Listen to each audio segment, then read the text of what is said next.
Welcome to the Explainer. So, if you're tuning into this, you're probably dreaming of upgrading to a truly massive fish tank. But today, we're completely skipping all the basic beginner fluff. Instead, we're diving straight into the massive structural and physical realities of building and maintaining a 100-gallon aquarium. Because look, this isn't just about picking out pretty gravel anymore.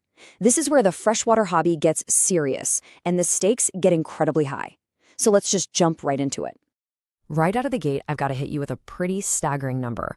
When fully set up, a 100-gallon aquarium weighs over 1,000 pounds. Yeah, water alone makes up about 834 pounds of that. So when you start factoring in the thick glass, the heavy equipment, the substrate, you're essentially parking a small car right inside your living room. And if you aren't prepared for that kind of physical reality, you're looking at the very real danger of property damage, or honestly, even a complete floor collapse. Now, what's really interesting is how all that massive weight is actually distributed. You generally have two choices here, a standard layout or a cube-style layout. A standard 100-gallon tank is roughly 72.5 inches long. That is over 6 feet of glass just dominating a wall in your home. And the reason this standard shape is so incredibly popular is because it gives large fish the horizontal swimming room they desperately need to thrive. Cube tanks, they're great for tall plants, but for big fish, that 6-foot runway is literally everything. So the absolutely crucial point becomes where you actually place this massive footprint. Most residential floors are designed to handle about 40 to 50 pounds per square foot. But a 100-gallon tank, that demands over 106 pounds per square foot. That's more than double the safe limit in a lot of homes. So placing your tank strictly perpendicular to the floor joists, and specifically along a load-bearing wall, is a non-negotiable necessity. Whatever you do, never just center it in the middle of a room, or you're seriously risking a living room disaster. Okay, moving on to Section 1, mandatory gear for disaster prevention. Because once your tank is safely positioned, you need the right hardware to keep it running safely. And let me throw this question at you. Why on earth would 2 heaters be mandatory? Think about it for a second. If a single heater fails in a tank this massive, the water temperature can drop by 10 degrees overnight. And a temperature swing like that, it's absolutely fatal to most tropical fish within just a few hours. So before a single fish even touches the water, you need an exact checklist. You're going to need a massive canister filter, 100 to 150 pounds of substrate, a programmable LED light, and some highly accurate liquid test kits. But let's circle back to those heaters. You need 2 150 to 300 watt heaters strictly for built-in redundancy. And here's the pro trick. Set your primary heater to 77 degrees and your backup to 76 degrees. That way, it acts as a perfect safety net without fighting the primary heater during normal operation. All right, let's talk filtration, because this highlights what is probably the single biggest mistake hobbyists make with large tanks. Please do not buy a filter rated for exactly 100 gallons. If you do, it's going to constantly run at maximum capacity, and the very moment your fish start growing, the whole system will be completely overwhelmed. The mandatory rule for large tanks is to use a filter rated for at least double your tank's volume, meaning you absolutely need a filter rated for 200 plus gallons minimum. Let's head into Section 2, finding the sweet spot. Tank sizes.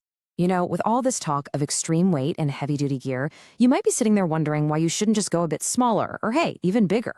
Well, when you compare the options, it becomes really clear why the 100-gallon wins out.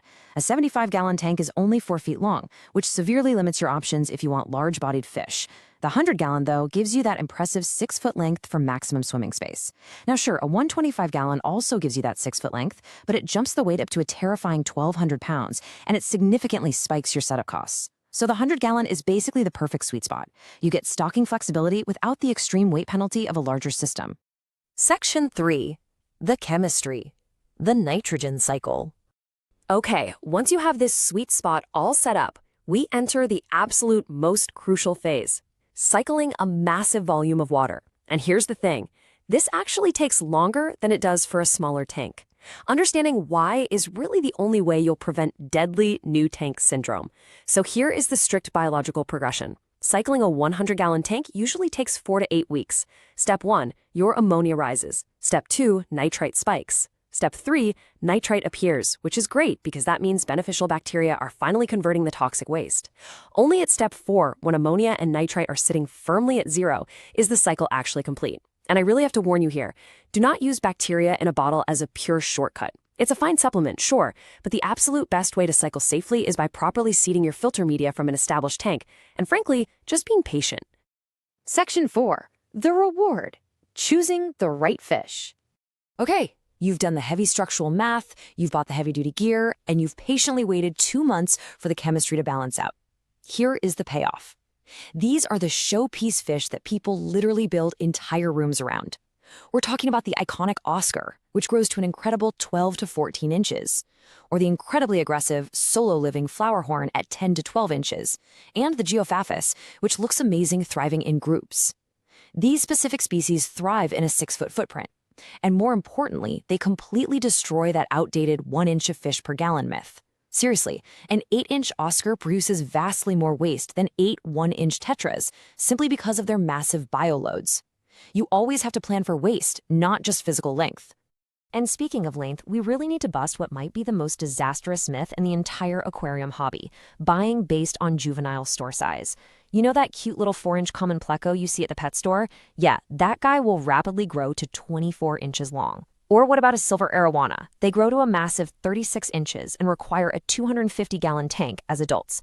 Buying these fish for a 100-gallon tank just means they're going to outgrow it incredibly fast, leading to stress, cruelty, and eventually forced rehoming. Always, always research the adult size. Section 5. Maintenance and avoiding costly mistakes. Now, as beautiful as these large fish are, we do need to pivot to the physical reality of maintaining this massive ecosystem long-term. The good news, it absolutely doesn't have to break your back, provided you ditch the old school methods. To keep the water parameters safe for these massive fish, you're looking at a 25% water change every single week. That is 25 gallons. If you're manually carrying 5-gallon buckets, that means 5 to 6 exhausting, heavy trips sloshing through your house every single week. It's a quick path to burnout. That's exactly why a direct-to-faucet system like the Python No Spill is a mandatory sanity saver. It hooks right up to your sink, automatically vacuums the gravel, and refills the tank without you having to lift a single heavy bucket. I really want to reiterate the sheer physical stakes of getting this right, because it's captured perfectly by this one grim reality. 850-plus pounds of water released into a home is a serious, serious emergency. If you take shortcuts, like if your tank is even 1/8 of an inch off level, or your stand just isn't rated for 1,000 pounds, it puts massive stress on the glass seams. And over time, that stress creates a literal ticking time bomb. Getting this set up perfect on day one isn't just about aesthetics. It is fundamentally about structural safety. So after exploring the sheer weight, the delicate chemistry, the necessary gear, and of course those amazing massive fish, are you ready to confidently build your own 100-gallon masterpiece? It definitely requires some planning and a healthy respect for the scale of the project, but the result is this breathtaking slice of nature right inside your home. For a complete step-by-step setup guide, vetted gear recommendations, and a ton of other stocking ideas, head straight over to the TankZen blog. Thank you so much for joining me on this explainer, and I'll catch you on the next deep dive.